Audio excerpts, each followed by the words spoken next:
Well, thank you for staying with us. We want to help you get your financial house in order. So joining us now is Jonathan Ortiz, who's the Director of Financial Advisors, with some latest tips on really how to save some money. And really, if you're a student, we want you to pay very close attention because I think you're going to get some well-needed tips here. Jonathan, good to have you. Thank you, Daren. How are you? Oh, I'm good, man. I'm good. It's hard to believe. It's almost like when we talk about September, literally 3/4 of the year will have already been gone. And sometimes when we look at our bank accounts, we're like, okay, I'm not where I should be. So that's why we got you here. Help us out. Absolutely, absolutely. The Bronx is booming. The Bronx is doing better than ever before. We have a lot of new developments. And with that, we have a new set of problems. What is that problem? How do you help those that are coming in? Mm-hmm. How do you help those that are trying to stay? How are you going to help those who need to get out?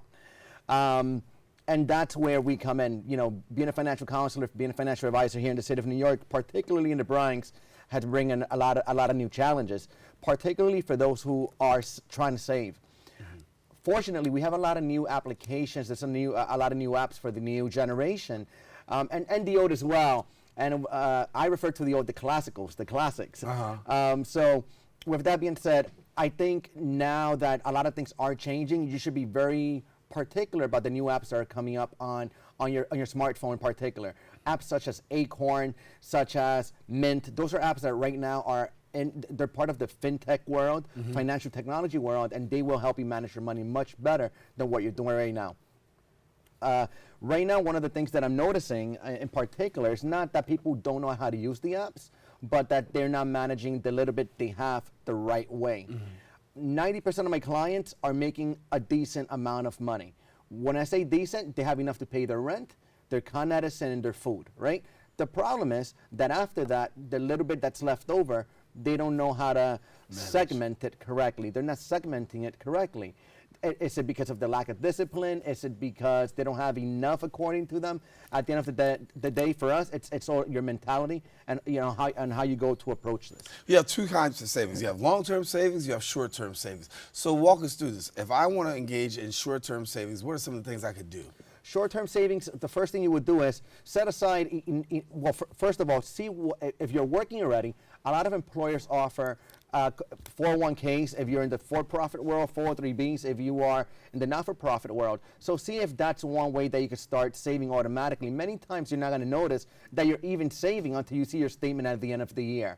Mm-hmm. Another way of saving would be to put away every week at least 10% of your income. How would you do that? Cut away those lunches. A lot of us are spending a lot of money on food. How much money are we spending? Maybe you're spending $5, maybe you're spending $10. What are those things in your breakfast, right? What are those articles that you're spending a lot of money on? A lot of my clients are spending average $500 to $600 a month on eating out a month. Mm. And that's here in the Bronx. I'm not talking about Manhattan, I'm not talking about Brooklyn. Right.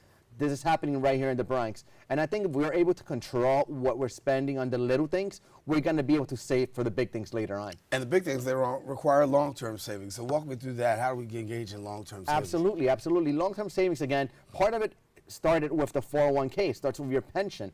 If you're looking for employment, especially if you're a student right now, look for jobs that have pensions, not just the 401k. A 401k you could always tap into. You shouldn't, but unfortunately many people, especially Latinos and our communities, we always have an emergency. Right. Oh, I gotta get this, I gotta get that. So you tap into your 401k. What happens now, you're limiting your retirement funding. And that's something you should really consider not doing. Other than that, look into investment firms. Maybe you need a Roth IRA. Maybe you need an IRA. Maybe you need to start small, very small. Go to your local credit union or bank and open a CD, or open a small savings account, and every week contribute a percentage of your income towards it. Something I do personally is that I have 2 savings accounts.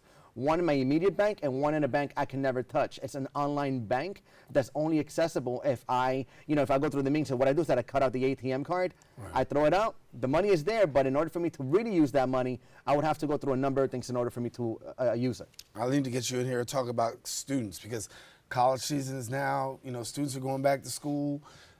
A lot of temptation. I mean, back when I came up, credit cards are being offered on campus. Of course, we know that law has now been enacted not to allow that to happen for students. But what advice do you give to students right now who are getting ready to get back to school? If you want to have a great life the second you graduate, do not overborrow.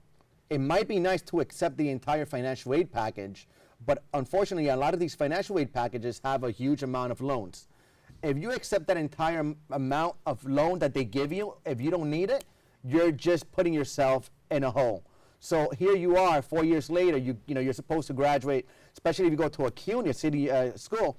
You're not supposed to graduate with that much debt. All of a sudden, you're in a lot of debt because you overborrowed. So yeah, you'll be very happy in October when you get that refund check, but you should really consider not taking that extra money that was allocated for your spending. If anything, you should work, do your best to get an internship, a paid internship, some opportunities here and there, so that you don't have to overborrow. Oh, students. What's the biggest mistake they make? Overborrowing? They're overborrowing. They're overborrowing by over $12,000, over the four-year period minimum, and that's just a national average. These are the type of things you should really not do. Do not overborrow. You know what it is that a lot of us, our parents tell us, hey, go to school, go to school, to school. There's a lot of things we need. We need housing, we need computers, we need this, we need that. We do not need to get ourselves in debt. A computer's not that expensive nowadays. Your cell phones are probably more expensive than a laptop. Wow. Pretty good information there. People want more information, what do they do? How do they get in touch? Easy. jortizfinance@gmail.com, jortizfinance on Twitter. Simple as that. All right. Thank you. Good to have you, Jonathan. Thank you, there. All right. Jonathan Ortiz, our guest here in studio. Taking a quick break. We've got more open coming up right after this.